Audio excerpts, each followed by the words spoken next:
Overgot right square 4 behind it. Local people, I suppose, you know, who had an interest in Mooghaun, and there's a rich history, heritage about it. There's a book. So we got Brian Hayes to come down here, and we had a very successful meeting in Over first, and we come up here, and when he stepped on the old structure, and there's a picture of him, he just said, "Listen, Joe, we'll have to give you a commitment. We'll reinstate it." So, in fairness, he did work with his officials in the OPW. I want to thank Frank Shelby in particular for the work he put into it.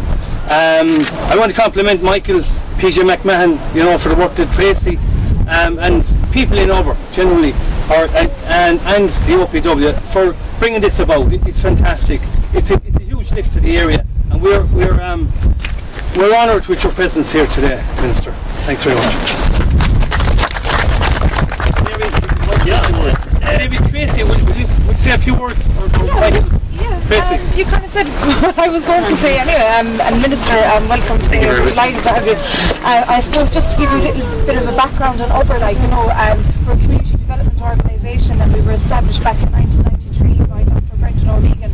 And we employ at the moment 41 people. We've got a creche, an environmental service. We have a Meals on Wheels, the Youth Cafe, the Cafe Fergus, and many more projects, you know, running from OBAIR. And you know, as Joe said, I mean, there was great concern when the original structure was removed, and people thought, you know, it wasn't going to be replaced. And now, thankfully, what we see today is, you know, a fabulous, more robust structure, you know, than what we had previously. So we're absolutely delighted. But just to kind of, you know, tell you as well about the importance of Mooghaun. I mean, it's 3,500 years old. You're standing on probably one of the most important sites in Munster.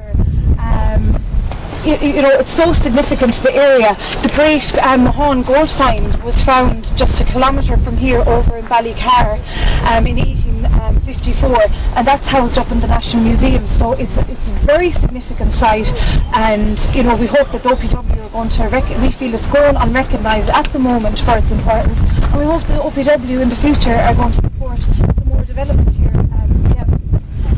And only for Joe and our local interest group, Michael Erie, who spearheaded this, and Minister Brian Hayes, who in the early days, you know, they were brilliant in getting you know, the ball going on it. And thanks a million, Joe, and thanks a million. Thank you very much. Thank you very much. Just briefly, can I say what a great honour it is to be here today in Clare. I was delighted to accept the invitation of my friend and colleague Deputy Joe Carey to come and spend the day in Clare. We started in Clonahitchy, and we're in Coillte, we're in Ennis, and Clare Castle, and now I have the very pleasant honour of ending my day here in Mooghaun with you all. What I think is a really significant official opening, if you like, of this new viewing platform for this Hillfort.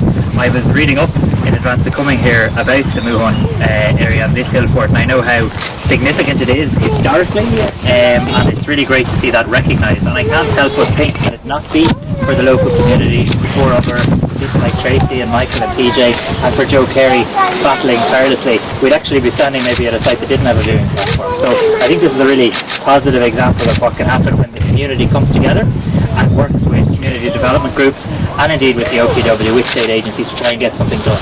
And I want to join with others in paying tribute to my own officials in the Office of Public Works for showing a willingness and a desire to work with the community to make this a reality.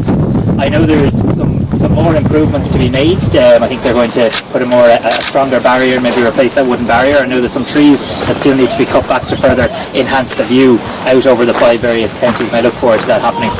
But also, I look forward to accepting Tracy's challenge for the OPW to do more with this site, because I think, we talk a lot about the regional economy and regional development and making sure that economic recovery is held everywhere.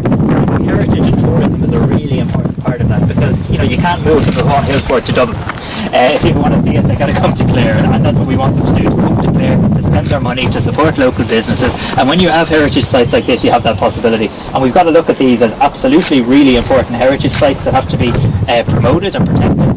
We also have to look at to our community. And what I was suggesting to Tracy and Joe on the way up is, I know you've done a huge amount of work on a feasibility study. It might be time maybe to look at kind of putting a 3-year or a 5-year plan in place. Where do you want this place to be in 5 years? Who are the various stakeholders? The council, Coillte Ireland, maybe ourselves and others. Let's list them out and let's look at trying to tick off as many things on the list as we can over the next number of years. And I certainly want my support to you in that regard. So I'm delighted to be here today to officially open this. Thank you so much for having me. I look forward to visiting. Thank you.